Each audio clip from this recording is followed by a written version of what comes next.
হ্যাঁ, এগুলো তো জানা কথা, এগুলো ডিসি সাহেবরা জানেন, আমরাও আগে থেকে বলে দিয়েছি যে আমি একদম যখন প্রথম জাতীয় শিক্ষা দিবসের অনুষ্ঠানে বলেছিলাম যে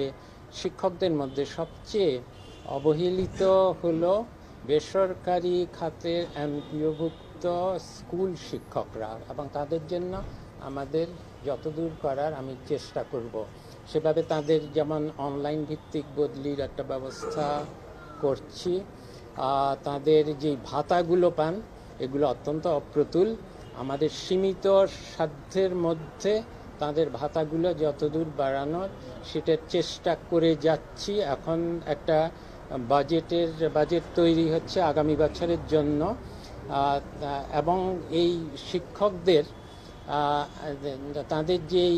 অবসরকালীন যেই সুবিধাগুলো পাওয়া, ভাতা পাওয়া,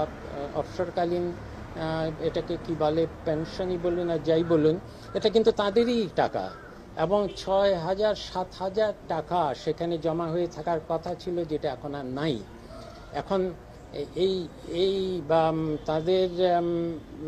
এগুলো কিন্তু তাদের একদম ন্যায্য দাবি, এবং আমি উপদেষ্টা পরিষদে বলেছিলাম যে এটা কিন্তু সরকারকে এই অর্থ, তাদের অর্থ এবং এই অর্থ সবচেয়ে অবহেলিত শিক্ষকদের অবসরের ভাতা, এটাকে না দেওয়া তো অত্যন্ত অনৈতিক। কিন্তু মুশকিল হলো যে তাদের ভাতাই বলি আর তাদের অবসর সুবিধাই বলি,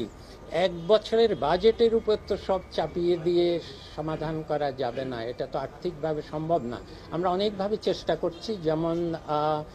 বন্ডের মাধ্যমে একটা ফান্ড তৈরি করার চেষ্টা করছি, যেটা থেকে যেই আয় আসবে সেটা দিয়ে শুধু এই আগামী বছর না, পর অনেকগুলো বছরে তাদের যে বাকি রয়ে গেছে, 6-7 বছরে তাদের অবসর ভাতা বাকি রয়ে গেছে, সেগুলোর যাতে একটা স্থায়ী সমাধান হয়, এবং আগামী বছর থেকে যেটা শুরু হতে পারে, কিন্তু একটা বছরের বাজেটের উপর যাতে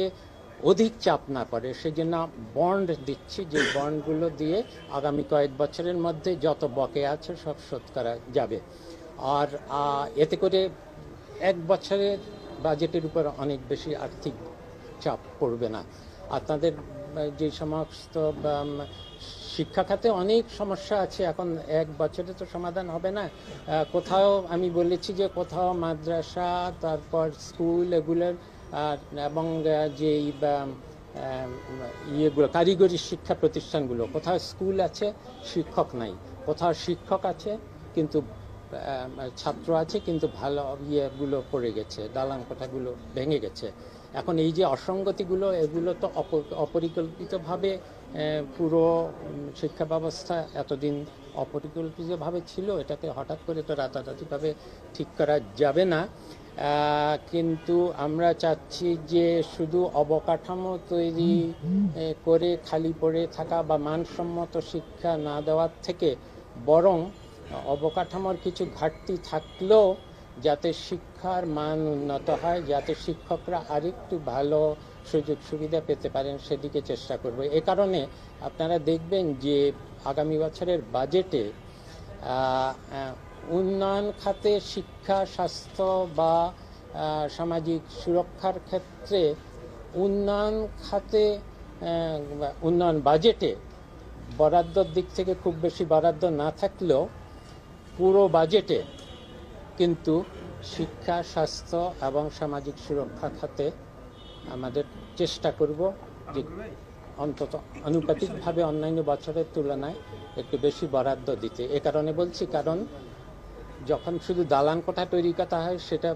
উন্নয়ন বাজেটে চলে যায়, কিন্তু যখন শিক্ষকদের কিছু সুবিধা দেওয়া হয় সেটা আবার রেভিনিউ বাজেটে চলে যায়। কাজেই এবার শিক্ষা, স্বাস্থ্য এসব খাতে যদি দেখতে হয় আমরা বেশি, এই যে আগামী বাজেট তৈরি হচ্ছে এখন, সেখানে আমরা কি গুরুত্ব দিয়েছি কিনা সেটা শুধু উন্নয়ন বাজেট দেখলে হবে না, সেটা পুরো বাজেটে শিক্ষা, স্বাস্থ্য ক্ষেত্রে কতদূর আমরা দিচ্ছি সেটার দিকে দেখাতে হবে।